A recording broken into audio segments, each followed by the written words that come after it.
We're going to be talking about the scarcity mindset that a lot of people have when it comes to money. I've recently been able to develop the abundance of mindset with money, my relationship with money. I've been able to fix it, and there's some stuff I want to talk to y'all about when it comes to just my relationship with money, and just you may resonate with this. So, being a guy that growing up in a certain type of life as a child, I developed like this scarcity mindset with money. There's a long point in time in my life where I had a good amount of bread saved up, but I didn't spend not $1 on myself. The only time I spent money was for bills, helping out on bills and food. That's it. And that was not healthy. It was not healthy because, like, it's like, what you getting this money for? Like, you know what I'm saying? Like you getting this money to save, and then you only spending it on like bills. It's like, okay, what are you getting this money for? Because you're not gonna save yourself rich. If someone's making, let's say $20,000-$30,000 a year, and they have a little bit of bills, you're not gonna say. You know how long it's gonna take you to save yourself to becoming a millionaire? You're way better off putting that in an IRA. You're way better off putting that into investment to start a business. You're way better off to invest in that into a skill that's going to make you more money.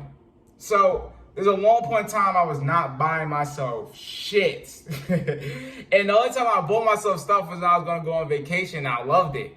I was able to remember that feeling that I got. Because, bro, the feeling that I get when something comes in the mail for me, bro, there's no feeling like it. There's no feeling like coming home and you seeing your box on the door, coming home, you checking your phone, you see it said delivered in mailbox. There's no feeling like it. And like, it made me feel mad good when I finally, like, bro, I literally went for like 5 months without buying myself some shit. Unless it's like something I really had to. And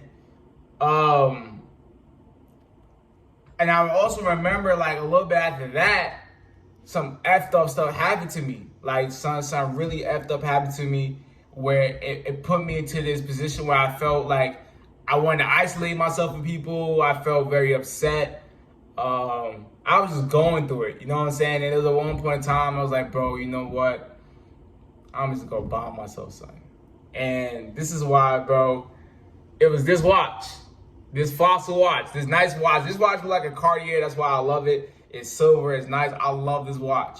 This watch has a story, and it kind of has sentimental value to it. Now, it's not something I look at it and I just start to remember like why I bought it, but it definitely has something that will remind me of the struggle that I went through at that time and the problem that I went at that time. So I bought me something. I bought me this watch. I actually made a vlog when I had to fix it, and I loved it. It felt great. And I started, like, just now, recently, I just started just buying myself a whole lot of shit. Like, this shirt I bought yesterday, I just started just buying myself stuff, and I just been loving it. You know what I'm saying? And I think that a lot of people should develop an abundance mindset with money. I've also noticed that you can have X amount of money compared to Y amount of money, which Y can be lower, and still live the same lifestyle. Like in the beginning of, let's say, the middle of 2020, I had X amount of money, but at a certain amount of time, I had more, maybe later on, that I had Y amount of money, but I still live the same lifestyle. I still live the same day by day. So, like, money definitely has a tool, but if you're not using it, that shit's not going to change nothing. You know what I'm saying? Like, that shit is not going to change nothing at all. And I believe that I'm starting to look at money as a tool, not so far as a number. I don't know if y'all are like this too, but like your bank account ever hit a number, like a low amount of number, be like, shit, all right, hold up. You're like, hold up, you're like, hold up. Or like, even I had this thing, right? I had this thing that I would screenshot my bank account.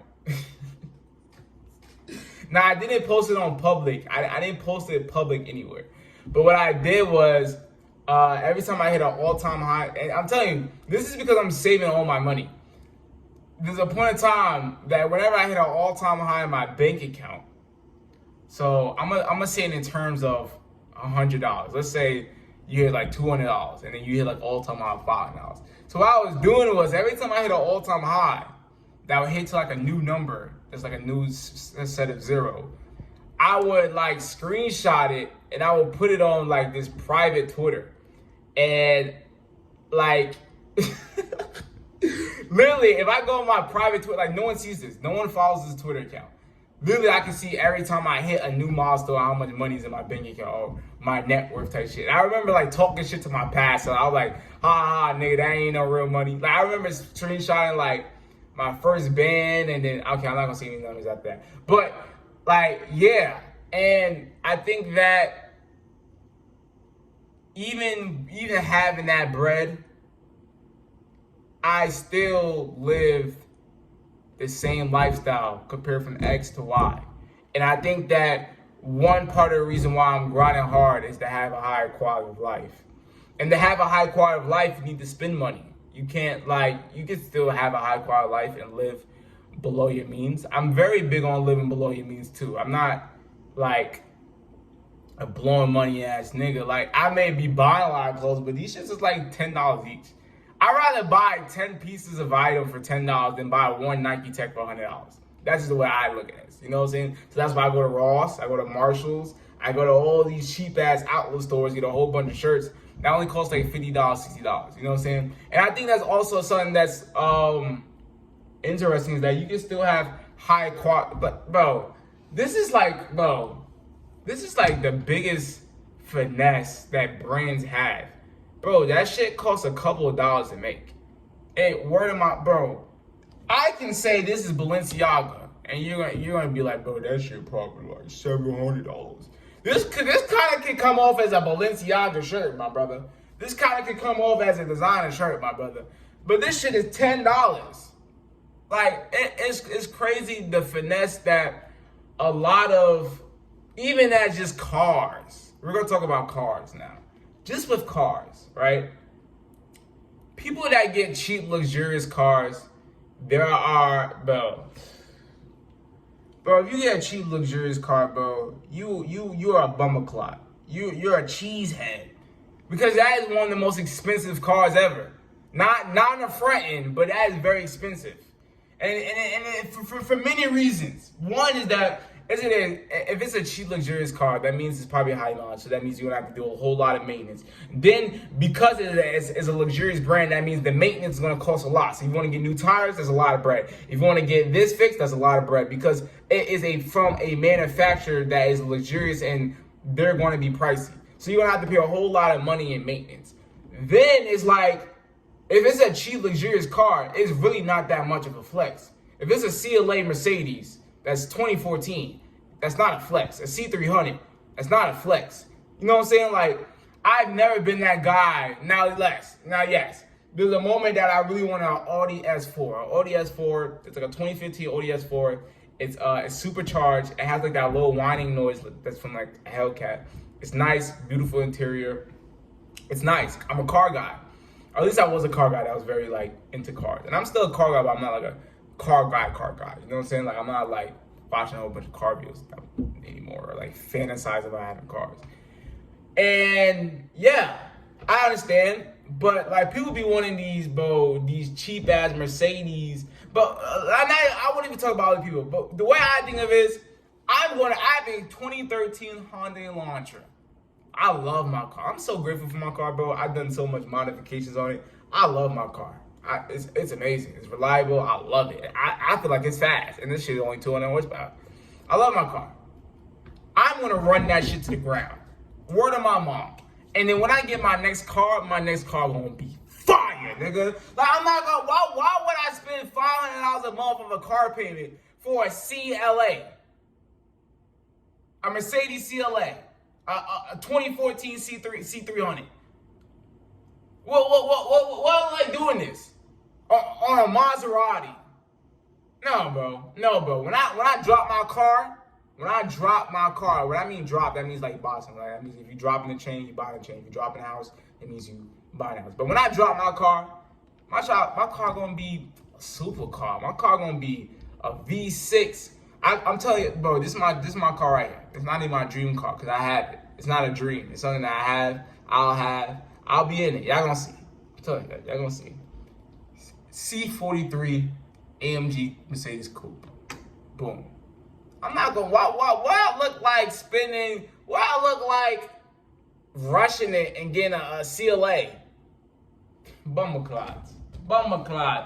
And they be thinking that shit a finesse, bro, just because you in a foreign from 2010, right? I'm sorry, my baby. That's not a foreign no more. That shit done been guy's green card. That foreign been in the United States for over 10 years, a decade. That's not a foreign no more. That shit is now a U.S. resident, nigga. That shit is not a foreign. You know what I'm saying? So even like, so we're talking about the relationship with money. The problem that people have with money is that, like, they have these, they look at certain things as like a flex, and it's really not. You know what I'm saying? Like, this watch look nice. Like, bro, you can't tell, like, it's like, bro, this shit look nice. Shit only costs $70. This chain looks nice. Only costs $40. Shirt looks nice. Only costs $10. Your bag, I ain't pay for it like that. You can flex and look nice and not even be spending that much bread, bro. People be like, bro, I've never understood it, bro. I never understood it. Like, I never understood buying expensive clothes.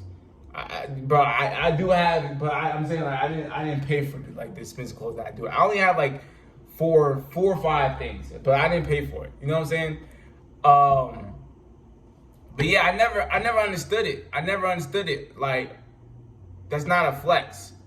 It really is not. You can still have shit that looks nice that doesn't cost that much money.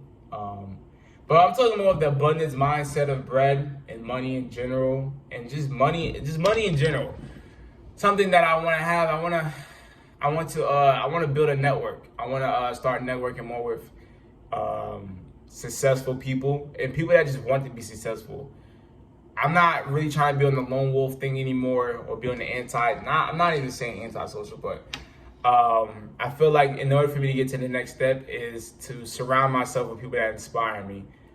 Even like just in my environment, when I started studying at this coffee shop at the hotel, that environment inspired me. And it's because people are on vacation, and no one's gonna be visible on vacation. So just that simply gave me a high vibration. That simply made me have good vibes. That simply just inspired me. And I think that in order for me to get to the next level, when it comes to the money standpoint, wealth standpoint, income standpoint, is to surround myself with people that inspire me, surround myself with people that have knowledge and value to give. And honestly, I just want to build it like a network and a brotherhood. I think that's something that I definitely lack. I love my homies, but we don't really like talk consistently like that. Because we all doing our own things in our lives. 100%. You know what I'm saying? We're all doing our own things in our lives. But I think I definitely want to build a network. I want to build acquaintances. I want to build friends. I want to build relationships with people that are in my city, that people I can link up with, people that I can do meetings with, people we can drive around in cars, we can go out to places, we can talk about business, we can have podcasts with, we can make videos together, be productive together, make bread together. I just want to have a team of motherfuckers. Shit, I curse. I want to have a team of people that just get in motion together. That's another thing. I want to build a team of people just get in motion together. Whatever you're doing, and whether you're a plumber, whether you want to be an electrician, whether you want to be in a tech, whether you start a business, I feel like that I need to just network more. I need to be in a community of people that, like, you know what I'm saying, that really try and get it, bro. You know what I'm saying? I think that constant inspiration within your environment, with even conversations, like just having conversations about money, wealth, goals in life, like just that simply inspires me. And I think that being a guy that grew up in a household that had a lot of females, there was a lack of competitive edge, and there's a lack of masculine edge or masculine competition. And there's a lot of things I want to talk about masculine competition. Even just like, well, let's say you're going on a run, right? Let's say you're going on a run and you're in a race with your friend. You ever been running mad fast and you beat him, and he started catching up to you like, all right, nigga, nah, I'm finna go crazy. I'm finna turn the burners on. It's the same way in life. I think that if you see someone really progress, you'd be like, bro, I'm not finna fall off. I'm not finna be the one that's left behind. So if there's no like competitive edge around me, no masculine edge around me, no type of competition, then there's no type of inspiration. So that's why I have that competitive edge on a digital standpoint, as in I consume content with very successful people. So that's where I get my competitiveness. But I think that if I have, like, bro, even just like with me playing football at a young age, that gave me that competitive. Being around a whole bunch of dudes, and we like, man, nigga, you're not gonna be able to do no 40 push-ups more than me, man, blah, blah, blah, this and that. You're not gonna crack it, man. You're not gonna go hard. You're not gonna score more touchdowns than me, blah, blah, blah. Having that friendly competition, I think that's very important. And also just having a whole bunch of dudes that's really trying to get it. And just being around that can just inspire you, just having, you know, high quality conversations, having conversations about the shit y'all wanna get in life. And I think that's something that I definitely wanna build. I wanna build a network. And I just want to network with people just in general. And I think I definitely want to build a community. Once I get a bigger audience, I'm definitely going to build a community of like-minded men and women. And we're probably going to call it Jumbo Boys type stuff. But nah, man, that's all I want to talk about in this little podcast. Just know, changing relationship with money. Just enjoying life in general. That's a very important part. It's all about being productive. It's all about getting shit done, but it's all about enjoying it too, enjoying the process, enjoying the journey. But nah, man, if you don't know, my name is vDunkk. For me, like my men and women, that was me as mentally, physically, financially, spiritually. If you want to do that, get a ticket, becoming a Jumbo Boy. Use it wisely because it's your pre-100K ticket. Oh, yeah, enjoy the video. I'm out. Okay.